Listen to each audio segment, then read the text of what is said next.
देखिए, एक चीज तो बड़ी क्लियर समझ लेनी चाहिए, रिजर्वेशन की बात शुरू होने से पहले ही, कि रोजगार में रिजर्वेशन डिफरेंट सब बात है, और उसकी बात जब चलेगी तो 16 ये देखा जाएगा। ये ठीक है कि 14 इसी का विस्तार 15 में भी हुआ और इसी का विस्तार 16 में भी हुआ, और जब सब प्रकार के रिजर्वेशन की बात चल जाएगी तो एक बार एक क्लास इस बात पर भी ले लेंगे कि आखिर कितने प्रकार के रिजर्वेशन हो सकते हैं और किन किन आर्टिकल्स में मिलते हैं, और जो रोजगार में रिजर्वेशन है उसमें किन कंसीडरेशन को ध्यान में रखा जाता है, और जो रोजगार को छोड़ने के बाद यानी educational institute, engineering colleges, medical colleges या जिंदगी के अन्य क्षेत्र हैं, वहां रिजर्वेशन किसको दिया जा सकता है और किन आधारों पर, ये सारी बातें अलग अलग है। और जिंदगी के अन्य क्षेत्रों में जो रिजर्वेशन मिलता है वो अनुच्छेद 15 है, और रोजगार में जहां मिलेगा वो अनुच्छेद 16 है। और अनुच्छेद 16 3 जब हम लोग पढ़ेंगे जिसके आधार पर मुख्यतः रिजर्वेशन देते हैं, हालांकि 16 4 भी है, तब हम लोग ये देखेंगे कि वहां ये कहा कि राज्य के पिछड़े नागरिकों का ऐसा वर्ग जिसका प्रतिनिधित्व राज्य की सेवाओं में उचित रूप से नहीं है, ये शब्द है, ठीक है। उचित प्रतिनिधित्व ये किसे कहेंगे? रोजगार के प्रयोजनों के लिए पिछड़े वर्ग के नागरिक कौन से माने जाएंगे, ठीक है। ये सारे सवाल वहां कंसीडर होंगे, और वहां जो कमोबेश स्थिति उभर कर आएगी वो पिछड़े वर्ग के नागरिक वे ही मान लिए जाएंगे जो यहां सोशली एंड एजुकेशनली बैकवर्ड माने गए और एससी और एसटी माने गए। अच्छा, एक चीज और भी है कि अगर पिछड़े वर्ग के नागरिक इनकी गणना हम करेंगे तो एससी एसटी उसमें आ ही जाएंगे। कारण यह है कि जो 15 है ये 16 इससे अलग नहीं है, 15 और 16 एक ही बात है, बस चूंकि रोजगार के अवसर और अधिक सीमित हैं, इस कारण से 16 अलग से बनाया और वहां वर्गीकरण के 2 और आधार मना कर दिए।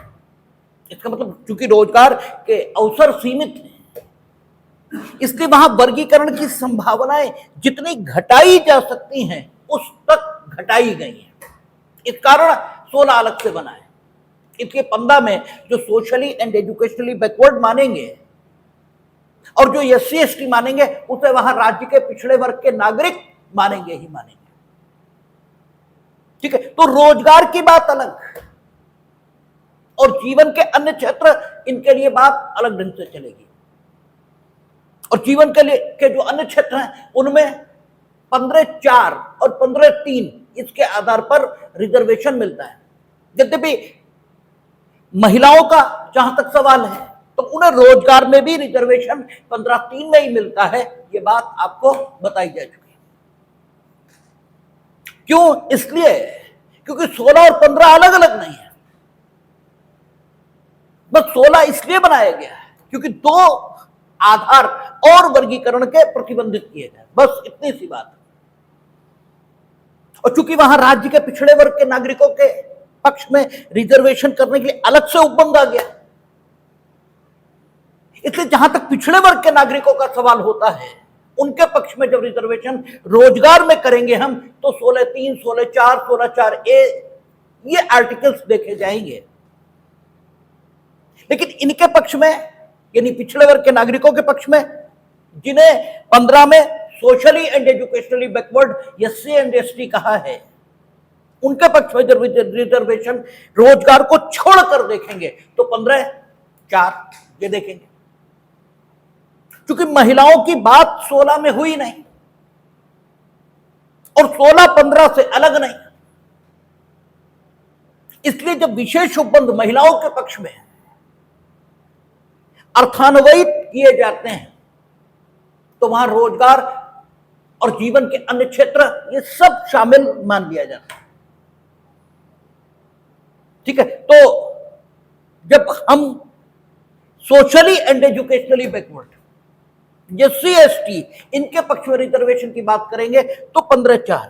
अब सवाल यह आया कि एससी कौन, एसटी कौन, सोशली एंड एजुकेशनली बैकवर्ड कौन? क्योंकि यह कहा कि socially and educationally backward class, SC and ST इनके पक्ष में रिजर्वेशन हो सकता है। तो कल कुछ ब्रॉड कंसीडरेशंस रखे गए थे आपके सामने है कि जब 15-4 पढ़ा जाता है तो कुछ मोटी बातें उभर आती हैं, और वो मोटी बातें ये कि ये किसी का हक नहीं, किसी का अधिकार नहीं, ये राज्य का विशेषाधिकार है, और चूंकि ये विशेषाधिकार है इसलिए इसका उपयोग विशेष परिस्थितियों में ही होना चाहिए, और ये राज्य का दायित्व है कि जब भी वो अपने इस अधिकार का प्रयोग कर रहा है तो उसे सिद्ध करना होगा कि वे विशेष परिस्थितियां मौजूद हैं जिनकी वजह से इस अधिकार का उपयोग किया जाना न्यायोचित और जायज कहा जाएगा। क्योंकि आज का राज्य ये लोकतंत्रात्मक ढंग से चुनकर, ठीक है, और लोक कल्याण की भावना से संचालित है। इसलिए आप ये नहीं कह सकते कि मेरा मन, हम ऐसा कर रहे हैं तो कर रहे हैं। कोई निरंकुश, कोई मनमानापन ये आपके कामों में नहीं हो सकता, क्योंकि आपके काम किस ढंग से होंगे इसके लिए कॉन्स्टिट्यूशन ऑफ इंडिया है। तो why you are going to provide, ठीक है, सच ए रिजर्वेशन? आप अपने उस विशेषाधिकार का इस्तेमाल जो विशेष उपबंध करने की सामर्थ्य के रूप में आपको मिला है 15-4 के द्वारा, उसका उपयोग क्यों करना चाहते हैं ये तो आपको बताना ही होगा। ठीक है, ये कल बात आपके सामने रखी गई कि राज्य को ये औचित्य बताना होगा कि वो अपने इस विशेषाधिकार का इस्तेमाल क्यों करना चाहता है, ऐसी कौन सी परिस्थितियां मौजूद हैं। उन परिस्थितियों के सदा और सर्वदा मौजूद रहने की कल्पना नहीं की जाएगी। आपको बताना होगा हर बार जब आप विशेष उपबंध करने जा रहे हैं कि क्यों, वाई। आपको वो डेटा सामने रखना होगा, आपको वो तथ्य और आंकड़े सामने रखने होंगे जिनके आधार पर आपके द्वारा किया गया शक्ति प्रयोग उचित माना जाए। और फिर एक और बात सामने आएगी, ये भी कल चर्चा हुई कि आप किस सीमा तक, किस विस्तार तक इस अधिकार का प्रयोग करेंगे, क्योंकि 15-4 विशेषाधिकार है और 15-1 मूल अधिकार है और 15-1 सबको प्राप्त है। ठीक है, भारत का जो भी नागरिक है उसे वो प्राप्त है। तो फिर आप इस ढंग से इस विशेषाधिकार का उपयोग नहीं कर सकते कि 15-1 अर्थहीन हो जाए। सारी चीजें उठाकर आप रिजर्व नहीं कर सकते, किस विस्तार तक। ठीक है, और 15-1 के अलावा अनुच्छेद 335 भी है जो एफिशिएंसी ऑफ द एडमिनिस्ट्रेशन, प्रशासन की कार्यकुशलता, इसको सुनिश्चित करने की बात करता है। तो वो भी आपको ध्यान में रखनी होगी। आप प्रतिभा को, मेरिट को इसलिए पीछे नहीं कर सकते कि आप कहें हमें समरसता लानी, ठीक बात है, लाइए, उसी के लिए आपको विशेषाधिकार दिया, लेकिन उसका प्रयोग एक युक्ति संगत सीमा था उसके बाद नहीं। और फिर इस अधिकार का प्रयोग आप किसके पक्ष में करेंगे, यह भी एक सवाल है। और जिनके पक्ष में आप करेंगे वो कौन होंगे, वो 15(4) में ऑलरेडी मेंशन कर दिए, socially and educationally backward class, SC and ST. और इसके अलावा अगर आपको लगता है कि किसी के पक्ष में विशेष रिलैक्सेशन होने चाहिए तो उसके वर्गीकरण और उसको वर्गीकरण के माध्यम से विशेष सुविधा देने का अधिकार आपको 14 और 15(1) इससे मिला ही हुआ है। उस पर चर्चा अगले चरण में। फिलहाल हम बात कर रहे हैं एससी एसटी एंड ओबीसी, इसके अलावा किसी की नहीं। कहता socially and educationally backward class, SC ST. तो एससी एसटी इनकी परिभाषा का सवाल जहां तक उठता है तो वो तो ऑलरेडी डिफाइंड है, ठीक है। भारत के संविधान के अनुच्छेद 330 है, 341, 342, वहां एकदम एग्जैक्ट हमें याद नहीं है, वहां यह बात की गई है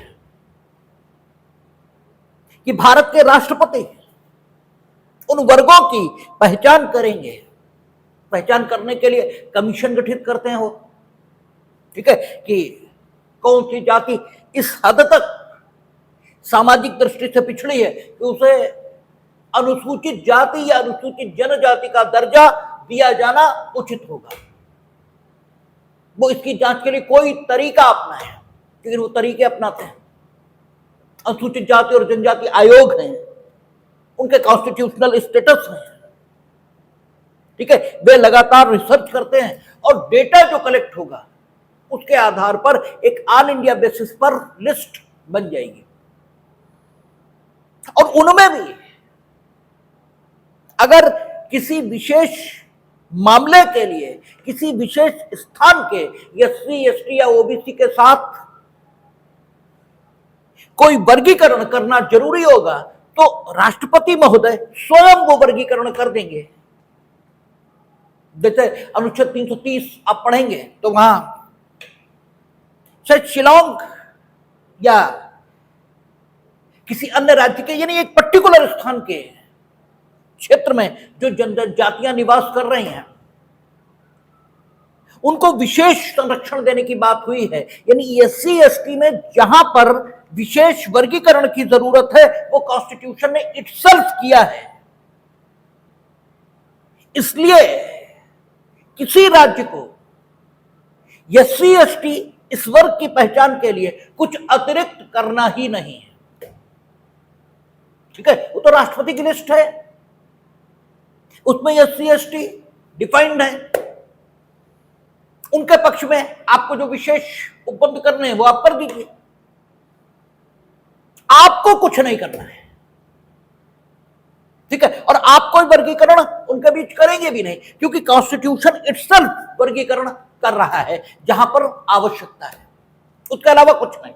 उसके बाद आपको एससी एसटी के पक्ष में विशेष उपबंध करने हैं तो आप वो लिस्ट उठाइए, कर दीजिए, आपको कुछ नहीं करना है। हाँ, ये ठीक है कि हमने कहा था कि पॉजिटिव एक्शन एक बात है और रिजर्वेशन पॉजिटिव एक्शन का एक्सट्रीम है, ठीक है ना। वो अंतिम स्थिति है पॉजिटिव एक्शन की। पॉजिटिव एक्शन की शुरुआत तो नीचे से ही हो जाती कि हम फीस कम लेंगे, हम ड्रेस देंगे, हम मिड डे मील देंगे, ये सब पॉजिटिव एक्शन ही है, ठीक है। तो रिजर्वेशन का सवाल ये तो एक्सट्रीम है। और रिजर्वेशन फिर दो बातों में, जिंदगी के विभिन्न क्षेत्रों में और रोजगार में, वो भी दो अलग अलग बातें हो गई। जिंदगी के अन्य क्षेत्रों में मौके और अवसर ये फिर भी ज्यादा है, रोजगार के अवसर ये और ज्यादा कम है राज्य के अधीन, ये भी साथ में जोड़ लेना चाहिए। राज्य के अधीन रोजगार के अवसर ये और भी कम है। इसलिए राज्य के अधीन जब रोजगार के अवसर देने की बात है तो अभी रिसेंटली सुप्रीम कोर्ट ने कहा था कि एससी और एसटी इसमें भी जो क्रीमी लेयर में आ गया उसे रोजगार में रिजर्वेशन नहीं मिलेगा। क्रीमी लेयर अलग करिए, ठीक है, क्योंकि वो और भी अलग बात है, ठीक है ना। रिजर्वेशन जिंदगी के अन्य क्षेत्रों में और रिजर्वेशन रोजगार में, ये बात अलग अलग हो गई। तो एससी एसटी इनके बीच भी जब रोजगार के क्षेत्रों में रिजर्वेशन होगा तो क्रीमी लेयर को अलग किया जा सकता है। लेकिन एससी एसटी में कोई कि हम तो अब रामपुर के निवासी अमुक जाति को एससी मानेंगे और शाहजहांपुर की निवासी अमुक जाति को एसटी नहीं मानेंगे, ये नहीं चलेगा, ठीक है, वो तो मानना ही होगा। इसीलिए आप देखते हैं जब लोकसभा चुनाव होते हैं तो उन जातियों के लोग जो उत्तर प्रदेश में, ठीक है, अनुसूचित जाति के नहीं माने जाते, ठीक है, लेकिन ऑल इंडिया स्तर पर जो लिस्ट तैयार हुई है उसमें किसी राज्य में उनकी स्थिति खराब होने के कारण अगर उन्हें एससी एसटी की लिस्ट में स्थान मिला है उस राज्य में भी, तो वो दूसरे राज्यों में भी एससी एसटी माने ही जाते हैं, ठीक है। तो कुल मिलाकर बात कहने का अर्थ यह है कि 15(4) में जो एससी एसटी का मामला है वो तो ऑलरेडी डिफाइंड है, उसे आइडेंटिफाई करने की जरूरत नहीं है। उनके पक्ष में विशेष उपबंध करने हैं तो लिस्ट तैयार है। लेकिन सवाल socially and educationally backward class, इसका सवाल है कि किसको सोशली एंड एजुकेशनली बैकवर्ड माने। अगर व्यक्ति सोशली एंड एजुकेशनली बैकवर्ड नहीं है तो उसके पक्ष में किसी प्रकार के विशेष उपबंध किए जाने की कोई इजाजत कॉन्स्टिट्यूशन ऑफ इंडिया में नहीं है और वो किया ही नहीं जा सकता। हमने कल भी आपसे कहा था कि आपको हर बार ये सोचना चाहिए कि अगर आम जनता की सोच ठीक है कि रिजर्वेशन किसी का फंडामेंटल राइट है, तो हर बार जब रिजर्वेशन होता है तो उसको चुनौती कैसे मिलती है। भाई आखिर कैसे चुनौती मिल जाती है। और फिर रिसेंटली जब पिछली बार उत्तर प्रदेश में स्थानीय जो वो आपका स्वशासन के लिए स्थापित नगर निगम नगर पालिकाएं वगैरह हैं, तो उनके अध्यक्ष आदि के पदों में किए गए रिजर्वेशन को अनकॉन्स्टिट्यूशनल कैसे कर दिया गया, कैसे कोशिश हो गई, वो सारी चीजें मूर्खों की बातों में आने की कोई आवश्यकता नहीं है। जो मूर्ख है वो तो ऐसे मान के चलता है मानो सरकार सम्राट है और जो चाहे तो करते हैं। उसकी नजर में तो सरकार और सम्राट में कोई फर्क ही नहीं है, वो आज भी राजसत्ताओं के युग में जी रहा है। तो उन मूर्खों की कोई बात नहीं। आपको सोचना चाहिए कि आखिर हर बार रिजर्वेशन को चुनौती कैसे मिलती, तो वो मिलती ही नहीं आधारों पर है। पहली बात कि आपने जितनी जरूरत थी उससे ज्यादा रिजर्वेशन किया। दूसरी बात, जरूरत ही नहीं थी फिर भी किया, ठीक है। तीसरी बात, आपने जिनको रिजर्वेशन दिया वो सोशली एंड एजुकेशनली बैकवर्ड है ही नहीं, ठीक है। यही तो आधार है जिनके आधार पर चुनौती हर बार दी जाती है। अगर मूल अधिकार किसी का रिजर्वेशन है तो यह संभव ही नहीं है। बस इतनी सी बात आपको समझ लेने की जरूरत है। तो socially and educationally backward class, इससे रिजर्वेशन मिलेगा। और एससी एसटी, तो एससी एसटी की पहचान में कोई दिक्कत नहीं है, socially and educationally backward class की पहचान में दिक्कत है। और इसकी पहचान की जरूरत इसलिए पड़ गई है क्योंकि पहली बार जब स्टेट ऑफ मैसूर, जिसे अब स्टेट ऑफ कर्नाटका के नाम से आप जानते हैं, इसने एक रिजर्वेशन पॉलिसी अनाउंस की। और उस रिजर्वेशन पॉलिसी में क्या कहा कि 50% सीट्स तो राज्य के मेडिकल कॉलेजेस में और राज्य के जो इंजीनियरिंग कॉलेजेस थे, इनमें 50% सीटें बैकवर्ड एंड मोर बैकवर्ड इनके पक्ष में, ठीक है, रिजर्व रहेंगे। और 15% सीटें एससी वर्ग के जो अभ्यर्थी हैं उनके पक्ष में रिजर्व रहेंगे। अब हो गया 65%। और 3% सीटें एसटी के पक्ष में रिजर्व रहेंगी, हो गया 68%। और हमने आपसे अभी कहा कि अन्य आधार भी रिजर्वेशन के हो सकते हैं, जो 15(1) और 14 इसके आधार पर निर्मित होते हैं। केवल एससी एसटी और आपका सामाजिक और शैक्षिक दृष्टि से पिछड़े हुए लोगों के पक्ष में रिजर्वेशन होता हो, यह नहीं है। और मजेदारी यही है कि आपको भी यह मालूम है कि यह नहीं है, लेकिन चूंकि आपकी आदत नहीं है इसलिए आपको यह याद ही नहीं रहता। आपको reservation meaning there by SC ST और socially and educationally backward class, बस इसके अलावा कुछ याद आता ही नहीं। जबकि आप रोज देखते हैं उनका फ्रीडम फाइटर्स का इतने %, ठीक है, मिलिट्री पर्सनल्स का इतने %, ठीक है, फला जगह के जो निवासी हैं उनका इतने %। टीचर्स वार्ड में ये भी होता था, टीचर्स वार्ड में उनका टीचर्स वार्ड में एडमिशन होगा। अभी कुछ दिनों पहले चलता था सेंट्रल स्कूल में 2 बच्चों का एडमिशन कराने का हक संबंधित जिले के सांसद को होगा, ये भी रिजर्वेशन है। ये सारे हैं, लेकिन आपको ये दिखते ही नहीं, दिखते हैं लेकिन नहीं दिखते, ठीक है, क्योंकि देखने की आदत नहीं, क्योंकि आप बेहोशी में हर चीज देखते हैं, आप खुद तो कुछ देख ही नहीं रहे। कुछ बेवकूफ टाइप के लोग जो आपको दिखा रहे हैं, आप सिर्फ उतना ही देख रहे, इसलिए जो सामने है वो भी नहीं दिख रहा। तो 68% तो रिजर्वेशन हो गया ये,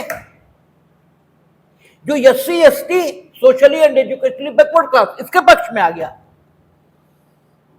अब इसके अलावा वे रिजर्वेशन होंगे जो 14 और 15(1) के आधार पर किए जाएंगे। हमने कहा बात को अध्ययन के पॉइंट ऑफ व्यू से हेड्स में लेना पड़ेगा, सारी बातें एक साथ नहीं चल सकती। अभी हम सिर्फ एससी एसटी और socially and educationally backward class इसी पर बात कर रहे हैं, इसलिए उस रिजर्वेशन की बात ही नहीं कर रहे हैं जो 14 और 15(1) के आधार पर मिलेगा। लेकिन मिलेगा, और हम आपको उदाहरण दे रहे हैं कि रोज ही आप देखते हो फ्रीडम फाइटर्स के पक्ष में, इनके पक्ष में, उनके पक्ष में ये सारे रिजर्वेशन होते हैं, ठीक है। और महिलाओं के पक्ष में ये तो आप देख ही चुके 15(3) में, ठीक है। तो वो तो आप कहते हैं कि चलिए 15(3) के आधार पर है, लेकिन महिलाओं के अलावा भी रिजर्वेशन होते हैं और ऐसे लोगों के पक्ष में होते हैं जो सोशली एजुकेशनली बैकवर्ड या एससी एंड एसटी नहीं है। वो रिजर्वेशन 14 और 15(1) के आधार पर। और फिर अगला कंसीडरेशन आता है रोजगार में रिजर्वेशन। तो रोजगार में रिजर्वेशन सिर्फ राज्य के पिछड़े हुए नागरिकों को मिलेगा,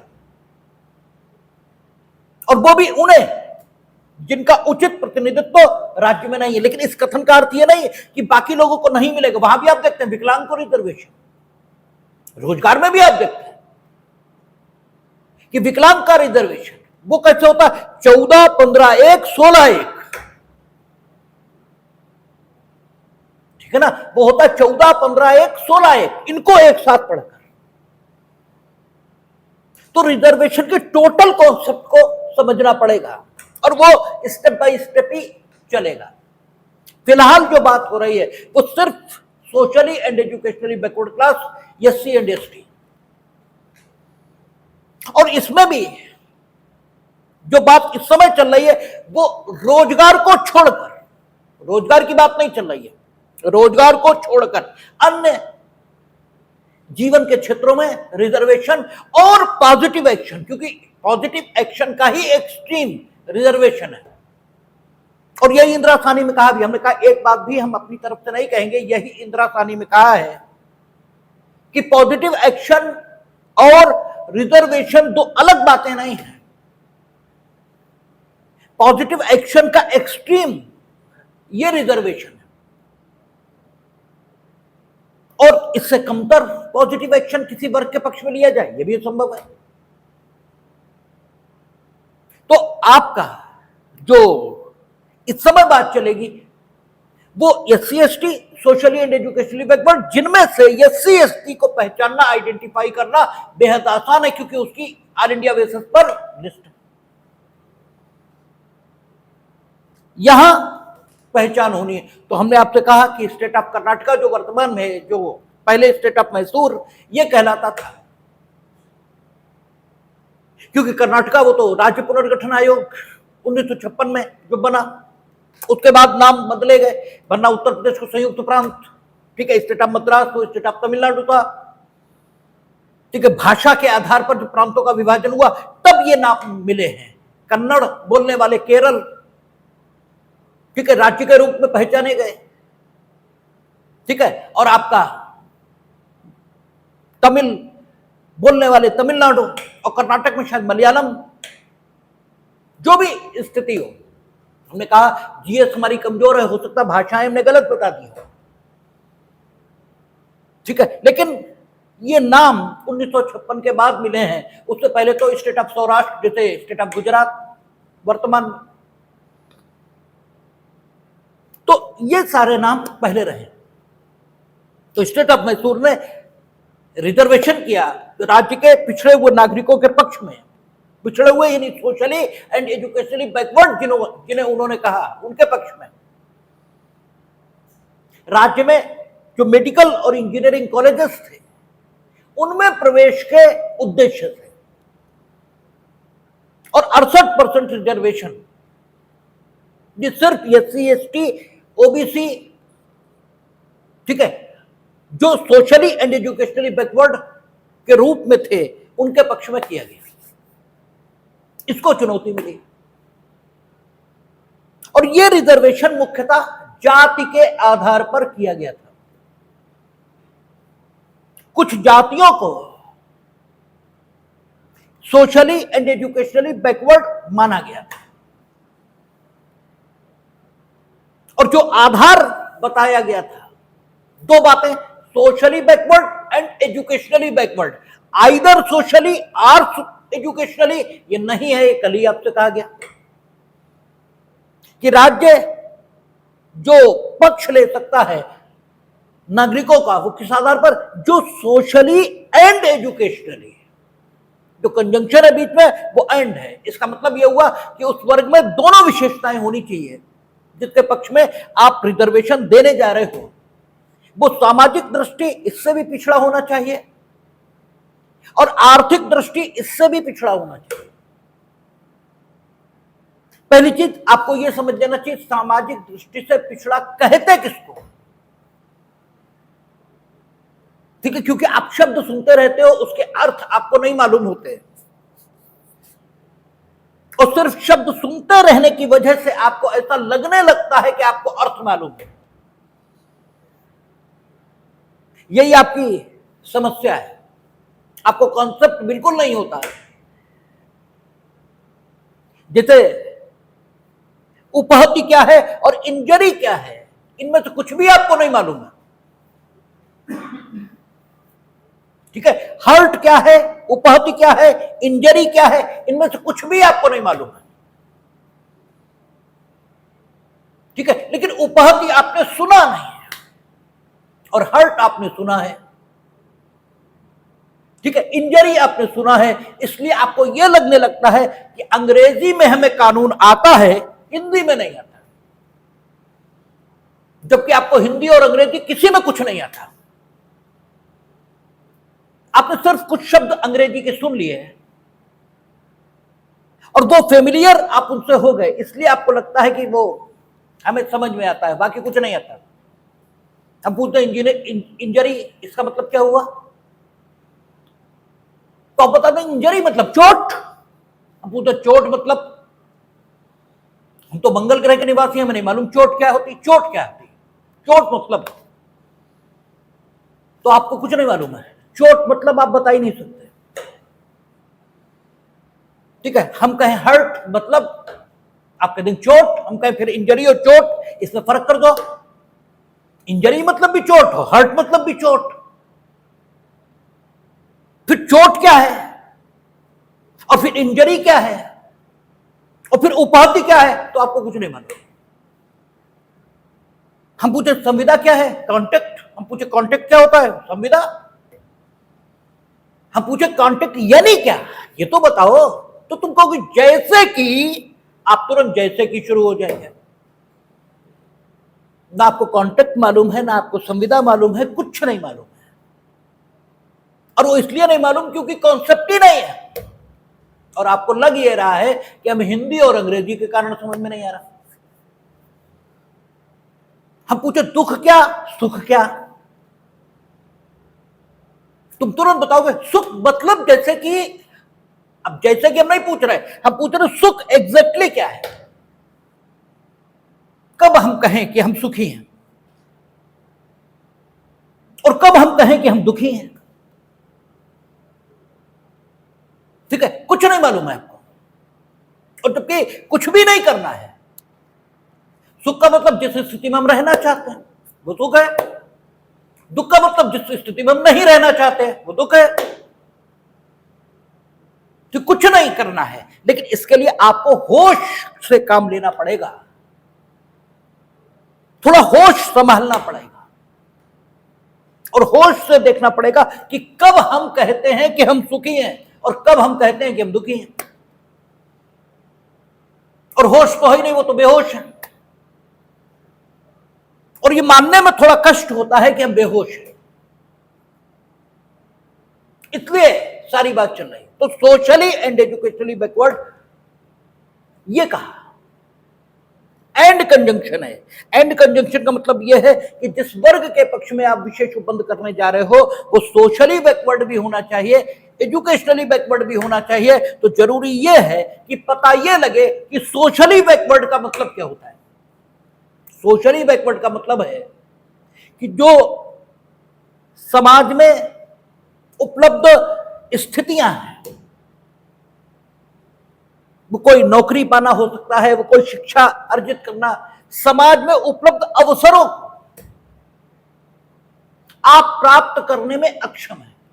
प्राप्त करने में या यूं कहे समाज में उपलब्ध अवसरों का उपयोग करने में आप अक्षम हैं, और यह अक्षमता आपके अंदर ईश्वर ने नहीं पैदा किया। यह अक्षमता ऐसी है जिसमें स्वयं आपका कोई दोष भी नहीं है,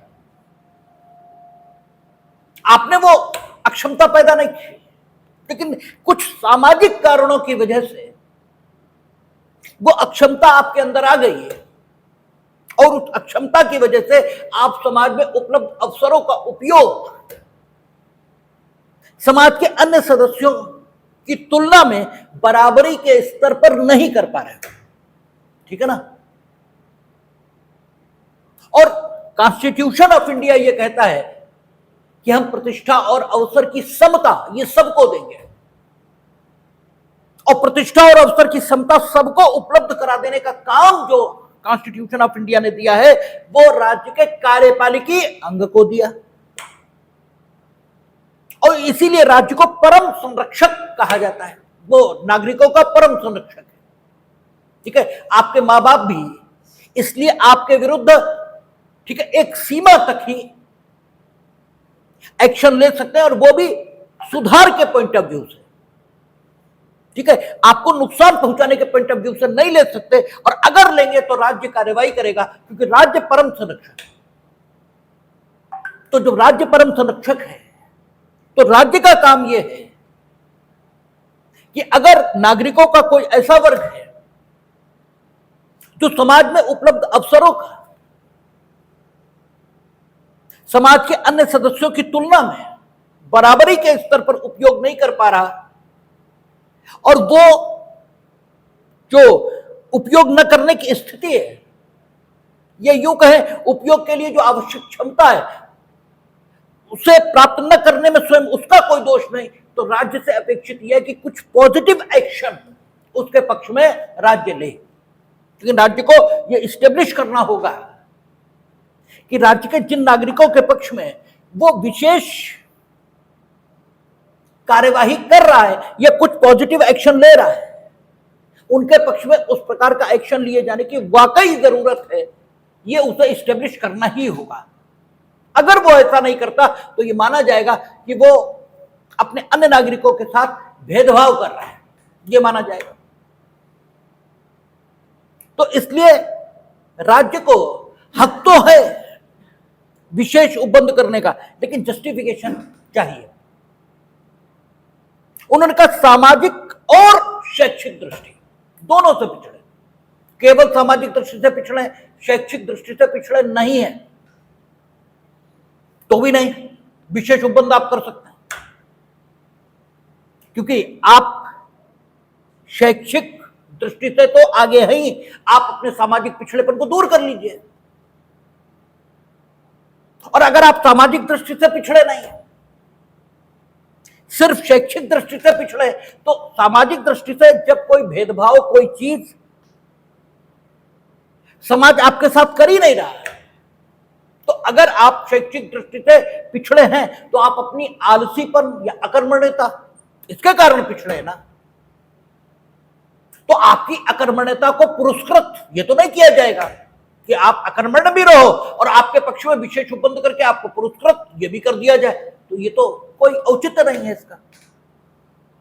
इसलिए बात रखी गई सोशली एंड एजुकेशनली, जो बैकवर्ड है उसके पक्ष में राज्य विशेष उपबंध कर सकता है। अब एम.आर. बालाजी ने इन्होंने बैकवर्ड एंड मोर बैकवर्ड ये टर्मिनोलॉजी उपयोग की पहली, एससी एंड एसटी, तो एससी के पक्ष में 15, एसटी के पक्ष में 3, 18 हुआ, और 50% बैकवर्ड एंड मोर बैकवर्ड। तो सबसे पहला ऑब्जेक्शन कोर्ट का यहीं पर आया कि पहले तो ये बता दीजिए बैकवर्ड एंड मोर बैकवर्ड, ये तो कोई आधार ही नहीं है सदाचार में। वहां तो का socially and educationally backward class एक वर्ग है, एससी एसटी है, तो एससी एसटी चलो आपने 15 और 3 किया, वो तो बात समझ में आई। ये 50% जो आपने किया है, जो आपने कहा बैकवर्ड एंड मोर बैकवर्ड, तो अगर इसे प्रैक्टिकली देखें तो क्या मतलब हुआ? इसका मतलब यह हुआ कि आप ये मानते हैं कि मैसूर राज्य में एक वर्ग है जो मोर एडवांस कहा जा सकता है, और उसकी तुलना में शेष राज्य बैकवर्ड है। ठीक है ना? पहला विभाजन आएगा कि एक वर्ग है जो मोर एडवांस है, उसकी तुलना में शेष राज्य बैकवर्ड है। शेष राज्य मीनिंग देर शेष राज्य की जनसंख्या, और फिर उन बैकवर्ड्स में भी कुछ हैं जो मोर बैकवर्ड है। ठीक है, इसका मतलब राज्य में 3 प्रकार की जनसंख्या निवास कर रही है आपके मुताबिक। एक जो मोस्ट एडवांस है, उसकी तुलना में शेष जनसंख्या बैकवर्ड है, और कुछ जनसंख्या है जो इस मोस्ट एडवांस, इससे तुलना करें और बैकवर्ड से तुलना करें तो मोर बैकवर्ड कही जाएगी।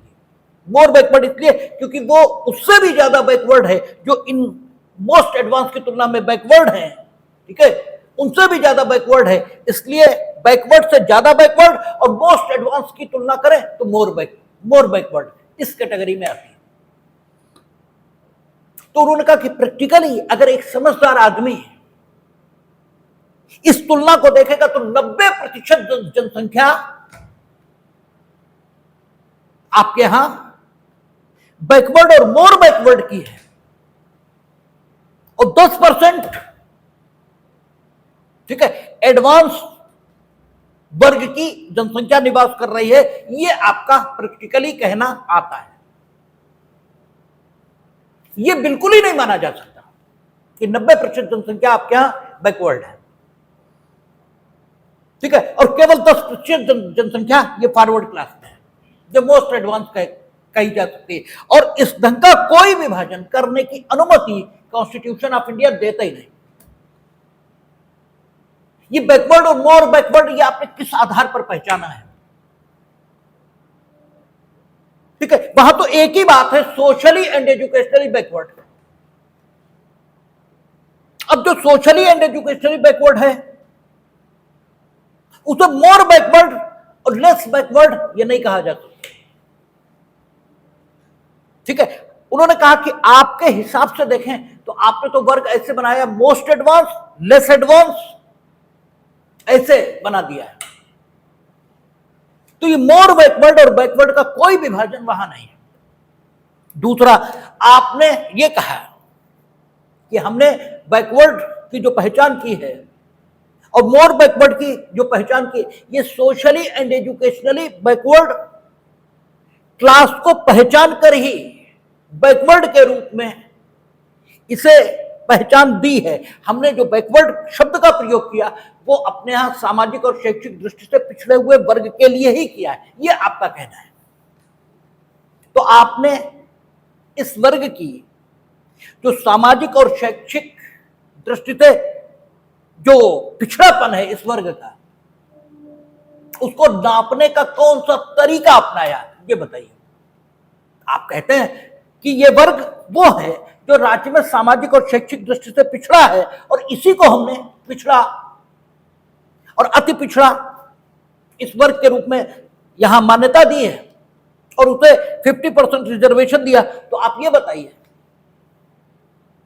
कि आपने क्या क्राइटेरिया, कौन सा मानक ये प्रयोग में लाया और जिसके आधार पर आपने ये जाना कि ये सामाजिक और शैक्षिक दृष्टि से पिछड़े हुए लोग हैं। तो स्टेट गवर्नमेंट ने जो डेटा रखा उसके आधार पर कोर्ट ने कहा कि आपसे जब यह प्रश्न पूछा जा रहा है तो आप यह बता रहे हो कि राज्य में अमुक जातियां हैं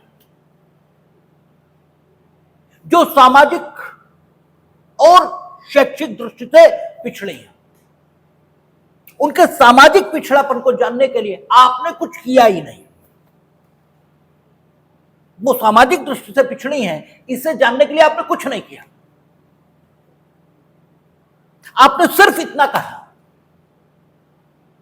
कि वो सामाजिक दृष्टि से पिछड़ी हुई जातियां हैं क्योंकि वो गरीब हैं, इतना आपने कहा, ठीक है। तो गरीबी तो इस हिंदुस्तान की प्रॉब्लम है, यहां 90% जातियां गरीब हैं, तो फिर यही आपने सामाजिक दृष्टि से पिछड़ी क्यों मानी, ये तो बताइए। सोल कास्ट और सोल गरीबी ये अपने आप में कोई आधार हो ही नहीं सकता। उनका हिंदुस्तान में 90% जनसंख्या गरीब है, तो फिर आप 90% जातियों को गरीब क्यों नहीं सामाजिक दृष्टि से पिछड़ा क्यों नहीं मान रहे? आपका यह कहना है कि ये जातियां सामाजिक दृष्टि से पिछड़ी हैं क्योंकि ये गरीब हैं, ये तो कोई आधार ही नहीं हुआ। उन्होंने कहा जाति एक कंसीडरेशन हो सकती है। देखिए, एक एक शब्द महत्वपूर्ण होता है। इन्हीं बातों के आधार पर आगे यात्रा चल पड़ेगी। अगला ही मुकदमा आएगा, Chitralekha versus state of Mysore ही आएगा, और स्टेट ऑफ मैसूर का ही वो मुकदमा होगा। और एम.आर. बालाजी भी स्टेट ऑफ मैसूर का है, ठीक है, दोनों स्टेट ऑफ मैसूर में। तो उन्होंने ये कहा कि जाति एक कंसीडरेशन हो सकता है, लेकिन एक हो सकता है, that can't be the sole criterion. वो एकमात्र आधार नहीं हो सकता वर्गीकरण का, एक हो सकता है। और आपने सोल क्राइटेरियन, डोमिनेंट क्राइटेरियन, जो सामाजिक दृष्टि से पिछड़े होने के लिए इस्तेमाल किया, वो जाति थी, और जो कि 15(1) से बिल्कुल मना है। जाति वर्गीकरण का आधार नहीं हो सकती है। और यहां आप सामाजिक और शैक्षिक दृष्टि से पिछड़े हुए वर्ग की पहचान कर रहे, वर्गीकरण कर रहे हैं, ठीक है। और जो वर्गीकरण आप कर रहे हो, तो वर्गीकरण इस प्रकार कैसे हो सकता है कि आप 14 और 15(1) की भावना, ठीक है, इसको कतई ओवरलुक कर दो, ये तो हो ही नहीं सकता। और 15(4) एक्सेप्शन है, ये भी हिस्टोरिकल बात है, तो पहली बात बालाजी में कही जा रही है, उनका एक्सेप्शन है ये परंतु के तौर पर पढ़ा जाना चाहिए। 15(1) का 15(1) जनरल रूल है, इसलिए आप ऐसे नहीं कर सकते कि सामाजिक और शैक्षिक दृष्टि से पिछड़े हुए लोगों के कल्याण के लिए जो देश का अधिसंख्य वर्ग है, उसके मूल अधिकारों की बलि चढ़ा दें, ये आप नहीं कर सकते। ये एक्सेप्शन है, इसलिए मूल जो विधि है उसको तो आपको संतुष्ट करना ही होगा। जाति एक क्राइटेरियन हो सकती है, एकमात्र क्राइटेरियन नहीं होता। गरीबी एक क्राइटेरियन हो सकती है, एकमात्र क्राइटेरियन नहीं हो सकती, क्योंकि गरीबी, पूरा हिंदुस्तान गरीब है, तो किसको किसको रिजर्वेशन दे देंगे। इसलिए बड़ी बुद्धिमत्ता पूर्वक कोर्ट ने कहा कि सामाजिक और शैक्षिक दृष्टि से पिछड़े हुए, तो सामाजिक पिछड़ापन जब आप निर्धारित करें, तो गरीबी और जाति दोनों को ध्यान में रखें। क्या गरीबी इसलिए क्योंकि एक पर्टिकुलर जाति में हम पैदा हुए? अगर गरीबी जाति का परिणाम है, ठीक है, यानी जाति का परिणाम है, मीनिंग देयर बाय व्यक्ति कितना भी प्रयास करे, लेकिन अपनी जाति के कारण वो गरीबी से मुक्त हो ही नहीं सकता, तब यह कहा जा सकता है कि गरीबी जाति का परिणाम है। क्यों? क्योंकि उस जाति के लिए एक विशेष प्रकार का पेशा यह निर्धारित हो गया, और उस विशेष प्रकार के पेशे के निर्धारित हो जाने के कारण उनके रहने सहने के स्थान अलग हो गए, और उनके रहने सहने के स्थान अलग होने के कारण और पेशा एक विशेष होने के कारण है, उनमें गरीबी है, और उस गरीबी की वजह से वो इतने पिछड़ गए कि शैक्षिक दृष्टि से पिछड़ापन उनमें आ गया। तब कहा जाएगा ये वर्ग सामाजिक और शैक्षिक दृष्टि से पिछड़ा है। आप इसलिए पढ़ पाते हो क्योंकि आप जहां रहते हो वहां 7-8 बजे शांति हो जाती है, और जरा वाल्मीकि बस्ती में चले जाइए तो 8 बजे तो शराब पी के सब आएंगे, और 12 बजे तक एक दूसरे को गालियां देंगे, और फिर अपनी पत्नी को मारेंगे। अब अगर आप थोड़े भी संवेदनशील हैं तो एक निरीह स्त्री को पिटते हुए नहीं देख सकते, और अगर देखेंगे तो आपका मन खराब होगा, आप कुछ भी ना कर सकें, लेकिन मन तो खराब हो ही जाएगा, और जब मन खराब होगा तो आप पढ़ नहीं सकेंगे। आप कितने भी पैसे वाले हो जाएं, अगर आप अपने निवास स्थान को बदलना चाहें तो आसानी से नहीं बदल पाएंगे। ठीक है, 4 मकान किसी कॉलोनी में बढ़िया, वाल्मीकि समाज के लोग खरीद लें तो लोग वहां मकान खरीदना बंद कर देंगे।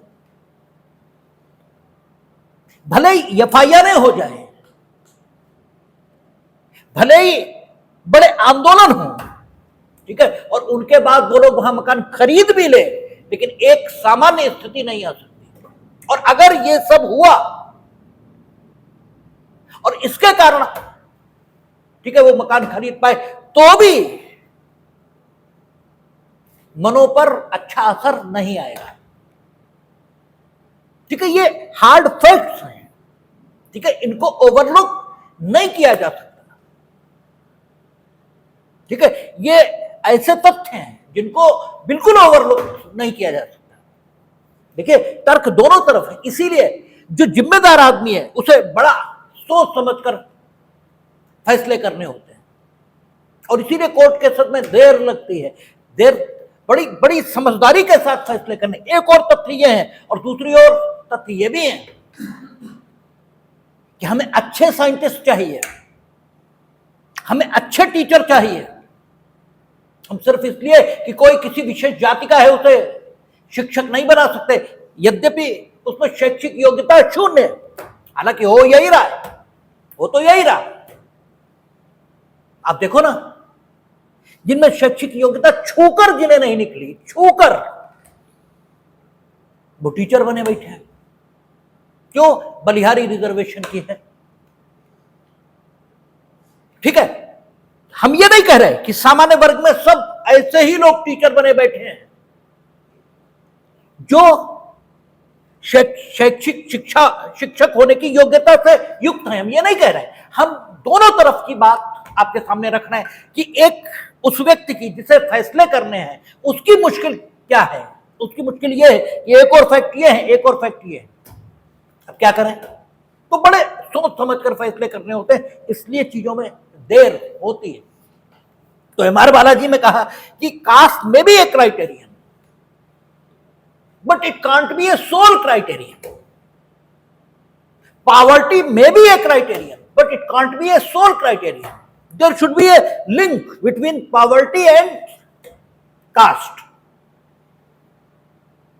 ठीक है, क्या गरीबी जाति जनित है? क्योंकि उस जाति का एक विशेष पेशा बन गया है, उस पेशे में इतनी इनकम होती ही नहीं। ठीक है, हम किसी समाज को अपमानित करने के दृष्टिकोण से नहीं कह रहे हैं, आपके सामने सिर्फ बात रखने के पॉइंट ऑफ व्यू से कह रहे हैं। सब्जी बेचने के लिए काछी समाज के लोग, ठीक है, वो होते हैं। अब सब्जी बेचने में इतना प्रॉफिट ऑफ मार्जिन हो ही नहीं सकता कि उनकी जो सामान्य गरीबी की दशा है वो सुधर सके, और काम वही है। ठीक है, तो there is a link between occupation, caste and poverty. There is a link, you can not overlook that link. ठीक है, और एक विशेष पेशे के कारण जो प्लेस ऑफ हैबिटेशन है, जो उनके रहने का स्थान है, वो भी निश्चित हो गया, और वहां भी वातावरण अच्छा नहीं है, क्योंकि वहां भी रात भर गाली बकी जा रही है, शोर हो रहा है। ठीक है, तो ये सारे फैक्टर, अच्छा वहां पढ़ने लिखने कोई वातावरण ही नहीं है, ये भी सामाजिक दृष्टि से पिछड़ापन ला रहा है, क्योंकि वहां कोई माहौल ही नहीं है। क्योंकि माहौल ये आपको बदल देता है, जब तक माहौल नहीं मिलेगा तब तक कुछ नहीं हो सकता। हालांकि पहली बार जब आप डिफरेंट माहौल में पहुंचते तो आपको ऊब होती है, लेकिन उस ऊब को अगर आपने सहन कर लिया, जैसे यहां भी पहली बार जब आते हैं और हम कानून इतना विस्तार से बताना शुरू करते हैं तो आपको ऊब होनी शुरू होती है। और वो ऊब इसलिए नहीं है, ये आप अपने मनों में भी मानेंगे, हमारे सामने कहें या ना कहें, ठीक है, आप इसलिए नहीं होती वो ऊब कि आपको मेरी बात गलत लगती है, ये नहीं होता है।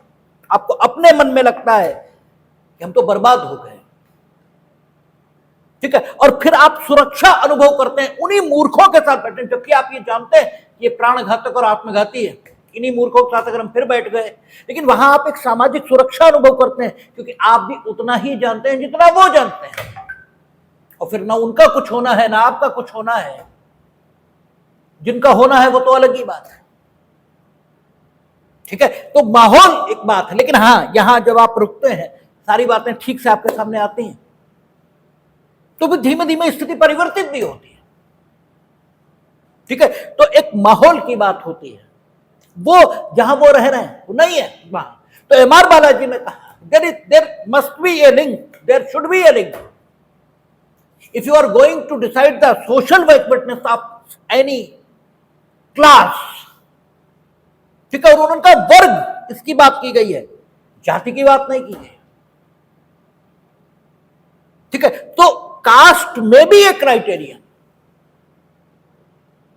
लेकिन इसके साथ पेशा, गरीबी, रहने का स्थान, इस सबको ध्यान में लेना चाहिए और फिर यह तय करना चाहिए क्या इन सबके कारण संबंधित वर्ग में सामाजिक दृष्टि से पिछड़ापन आया है, और इस सामाजिक दृष्टि से पिछड़ापन आने के कारण क्या वो शैक्षिक दृष्टि से पिछड़ा हो गया।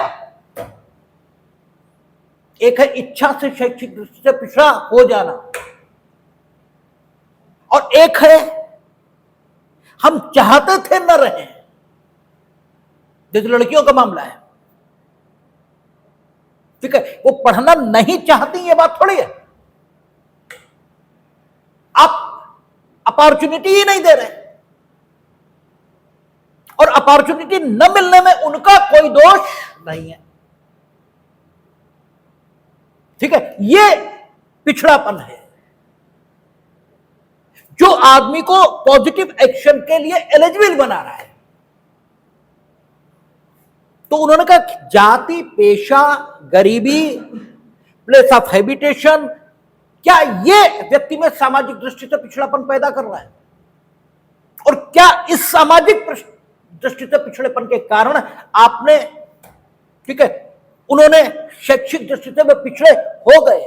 यदि ये स्थिति है तो एक वैलिड क्लासिफिकेशन है, जबकि आपने क्या किया है, इसमें आपने जाति उठाई और सीधे बता दी।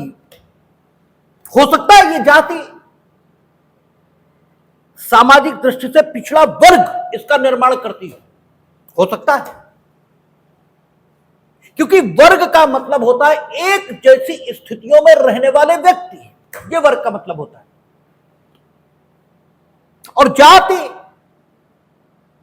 सामान्य तौर पर ऐसी हो सकती है जिसके सदस्य सामान्य रूप से एक पेशा अपनाते हो, सामान्य रूप से पेशा जनित गरीबी उनमें हो, सामान्य रूप से वे कुछ स्थानों पर रहते हो, सामान्य रूप से इस सब के कारण उनमें सामाजिक पिछड़ापन आया हो, और सामान्य रूप से उस सामाजिक पिछड़ेपन के कारण उनमें शैक्षिक दृष्टि से पिछड़ापन हो। यह संभव है, ये संभव है। और यदि ऐसा है तो कास्ट को क्लास यह भी कहा जा सकता है, ठीक है, तब कास्ट को क्लास यह भी कहा जा सकता है, क्योंकि बच्चे में मनुष्य की सारी विशेषताएं हैं, इसलिए बच्चे को मनुष्य यह भी कहा जा सकता है, ठीक है। तो क्लास कहा जा सकता है, लेकिन आपने इसमें किया तो कुछ नहीं। ये जो वर्गीकरण आपने किया ये ठीक है, ये हम कैसे माने, ठीक है। तो एम.आर. बालाजी ने जो बात नटशेल में कही गई कि caste can't be a sole criteria, it may be a criteria but it can't be a sole criteria, और आपने यही किया। और शैक्षिक दृष्टि से पिछड़ापन जानने के लिए आपने जो तरीका अपनाया वो क्या था? वो ये था कि आपने जिन वर्गों को सामाजिक दृष्टि से पिछड़ा माना, उन वर्गों की जो टोटल जनसंख्या थी उसे आपने हजारों में डिवाइड कर दिया। जैसे 1 लाख है तो 1 लाख में कहे 100,000 हुए, 100,000। ठीक है, फिर आपने ये देखा कि इस पर्टिकुलर जाति में पिछले 3 सालों में 1,000 लोगों में कितने लोग हाई स्कूल पास किए, ये आपने देखा। ठीक है, जो जातियां आपने सामाजिक दृष्टि से पिछड़ी मानी, उन जातियों की जो कुल जनसंख्या थी उसको आपने हजारों में काउंट कर लिया और 1,000 लोगों में पिछले 3 वर्षों में कुल मिलाकर कितने लोग हाई स्कूल पास हैं, उनका औसत आपने निकाला 3 साल का, और उसके आधार पर घोषित किया कि चूंकि इन जातियों के 1,000 लोगों में इतने प्रतिशत लोग ही हाई स्कूल पास थे, जबकि अन्य जातियों में 1,000 लोगों में इससे ज्यादा लोग हाई स्कूल पास थे, इसलिए अन्य जातियों की तुलना में ये लोग शैक्षिक दृष्टि से पिछड़े हैं, ये आपने कहा। तो उन्होंने कहा चलिए हम आपके तर्क को उचित मान लेते हैं कि ये तरीका कि 3 साल में हाई स्कूल पास लोग 1,000 लोगों में, ये जानने के लिए ठीक है कि कोई पर्टिकुलर जाति शैक्षिक दृष्टि से पिछड़ी है या नहीं, ये तरीका आपका ठीक है, ऐसा हम मान लेते हैं। तो भी आपने इस तरीके का इस पर्टिकुलर मामले में जो इस्तेमाल किया है वो गलत है। ये तो ठीक हो सकता है, ये तो हो सकता है कि तरीका ठीक हो, लेकिन तुम जो कर रहे हो वो तो गलत है। अब तक हिंदुस्तान में यही हुआ है। कानून ठीक है, भाषण भी बहुत बढ़िया होते हैं, लेकिन अंत में लीप देते हैं धर के।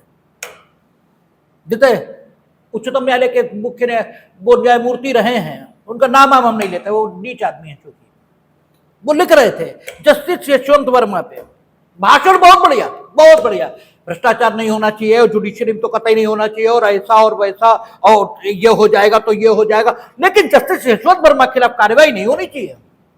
अरे वाह भाई वाह, क्यों नहीं होनी चाहिए? मतलब भाषण तो बहुत शानदार कि नहीं भ्रष्टाचार बिल्कुल नहीं और बर्दाश्त नहीं हो सकता और न्यायपालिका भ्रष्टाचार, बताओ कितनी गलत बात, लेकिन इस मामले में कार्रवाई नहीं होनी चाहिए। फिर मिटेगा कैसे? बोले अतिक्रमण, ये तो बहुत गलत बात है, सार्वजनिक स्थानों पर कब्जा, ये तो बर्दाश्त ही नहीं हो सकता। बोले लेकिन इनका काहे हटाए दे रहे हैं? अरे भाई हटेगा तो है ही है। तो ये तो हिंदुस्तान में हमेशा ही हुआ। तो उन्होंने कहा कि शैक्षिक दृष्टि से पिछड़ा निर्धारित करने के लिए हम मान लेते हैं आपका ये क्राइटेरिया ठीक है, लेकिन आपने इस पर्टिकुलर मामले में जो इस्तेमाल किया है ये तो गलत है। आपने क्या किया? उन्होंने कहा जब आपने औसत निकाला तो ये जातियां जिन्हें आपने शैक्षिक दृष्टि से पिछड़ा माना है, इनमें जो औसत आया हाई स्कूल पास लोगों का 1,000 लोगों में, वो 6.9 ये आया।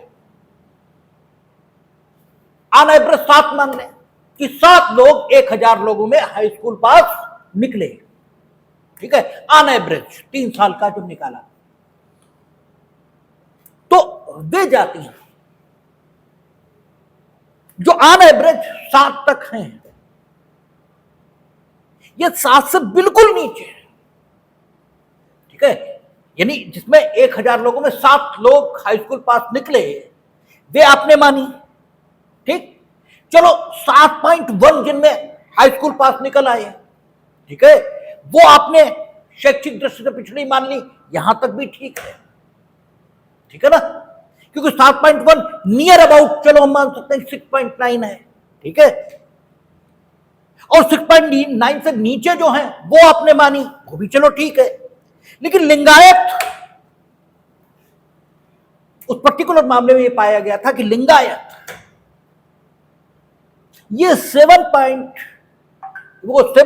से भी ऊपर 1,000 लोगों में हाई स्कूल पास पाए गए, और उनको भी आपने शैक्षिक दृष्टि से पिछड़ा हुआ इसमें घोषित कर रखा है। लिंगायतों की वही स्थिति है कर्नाटक में। आज भी वहां लिंगायत समुदाय के ही मुख्यमंत्री होते हैं,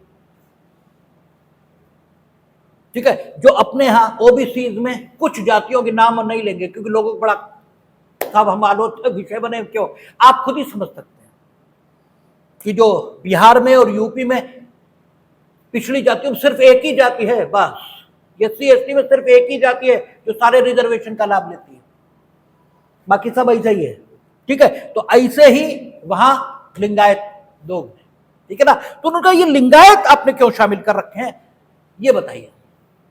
इनमें तो ये जो क्राइटेरिया आपने बताया ये भी एप्लीकेबल नहीं हो रहा, तो आपने बिल्कुल गलत ढंग से, एक तो जाति सोल का क्राइटेरियन आपने मान ली, ये गलत। दूसरा, आपने शैक्षिक दृष्टि से पिछड़ा जैसे पहचान, चलिए हम तरीका आपका ठीक मान लेते हैं, लेकिन आपने जो इस्तेमाल किया है इस पर्टिकुलर मामले में ये भी गलत। और तीसरा, 68% तो हो ही नहीं सकता।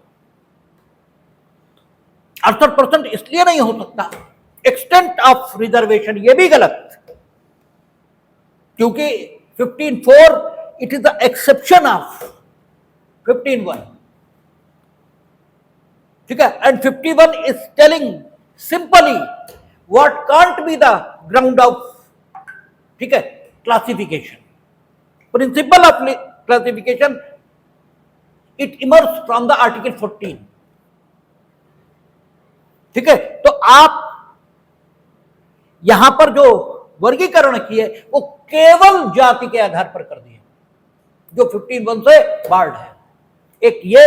दूसरा जो विस्तार है आपने 68% करके रख दिया, 68% तो हो ही नहीं सकता, क्योंकि परंतु इतना नहीं बढ़ाया जा सकता कि जो सामान्य विधि है देश की वो खत्म हो जाए। यह कहा गया कि सबको प्रतिष्ठा और अवसर की समता मिलेगी, तो सब में सब हैं, ठीक है। ये नहीं है कि खाली socially and educationally backward class यही है, सब में सब है, ये नहीं हो सकता। 68% नहीं, कितना हो ये सवाल है। तो उन्होंने एम आर बालाजी में कहा कि हम ये नहीं बता सकते कितना हो, हम ये बता सकते हैं कि कितने से ज्यादा ना हो, ये बता सकते। उनका एक ओवरऑल सिचुएशन कि 50% से ऊपर नहीं जाएगा, 50% से नीचे कितना रहेगा ये आप तय करें, ठीक है ना। हालांकि आज की डेट पर वो 49% ही उन्होंने कर रखा है, ठीक है। तो एम आर बालाजी का महत्व जो उभरता है वो 2-3 बातों के कारण। एक, पहला उन्होंने कहा कि caste can't be the sole criteria, ये नहीं हो सकता। दूसरा कि एससी एसटी और बैकवर्ड क्लासेस का रिजर्वेशन 50% से ऊपर नहीं जाएगा, ठीक है, इसलिए। तीसरा कि कास्ट के अलावा अन्य आधार भी होने चाहिए, पेशा, गरीबी, और पेशा गरीबी के अलावा रहने का स्थान, और इन सबके सम्मिलित प्रभाव से आया हुआ सामाजिक पिछड़ापन, और फिर उस सामाजिक पिछड़ेपन के कारण आया हुआ शैक्षिक पिछड़ापन, ये आधार होने चाहिए, ठीक है। इसलिए पहली बार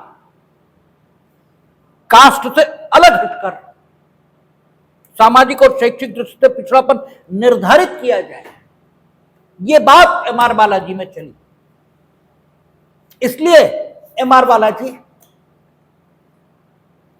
एक हिस्टोरिकल डिसीजन कहा जाता है। इसमें कोर्ट ने यह भी कहा कि अगर जाति को आधार आप बनाएंगे तो जाति आधारित समाज ये स्थायी हो जाएगा हिंदुस्तान में। ये बात पहली बार एम आर बालाजी में कही। कोई बात चलती तो बहुत समय से रहती है, लेकिन अधिकृत तौर पर कही जाए तो वो हिस्टोरिकल हो जाती है। और दूसरा उन्होंने कहा कि ये 68% का रिजर्वेशन तो ऐसे है कि कुछ दिनों बाद जो फॉरवर्ड आज कह रहे हो आप, ये बैकवर्ड हो जाएंगे। ठीक है, तब भी प्रतिष्ठा और अवसर की क्षमता कहां आई? ठीक है, और ये परंतुक है, ये पहली बार कहा गया, हिस्टोरिकल बातें कही गई है हमारे बालाजी में। ठीक है, 15.4 परंतुक है, 15.1 का वो एक एक्सेप्शन निर्मित करता है, ये पहली बार कहा गया। इसलिए एम आर बालाजी एक हिस्टोरिकल डिसीजन है। हालांकि एम आर बालाजी से पानी बहुत आगे बहा है और आगे अभी हम बात करेंगे उस पर, लेकिन एम आर बालाजी का महत्व इसमें है। और एम आर बालाजी सिर्फ इस पर है कि socially and educationally backward class और आपका एससी एंड एसटीज, इनके रिजर्वेशन का जो मामला है वो कैसे डील किया जाए, उसमें भी विशेषकर ये कि इस वर्ग की पहचान कैसे हो। ठीक है, और इस वर्ग में शामिल एससी एंड एसटी, इनकी पहचान के लिए कुछ अलग करना ही नहीं है। जो करना है वो socially and educationally backward class की पहचान के लिए अलग से करना है, तो उसकी पहचान कैसे हो, इस पर बात हुई है। अब इसके बाद जो मुकदमे, अगला मुकदमा फिर कर्नाटक का ही है, यानी स्टेट ऑफ मैसूर का ही, Chitralekha versus state of Mysore.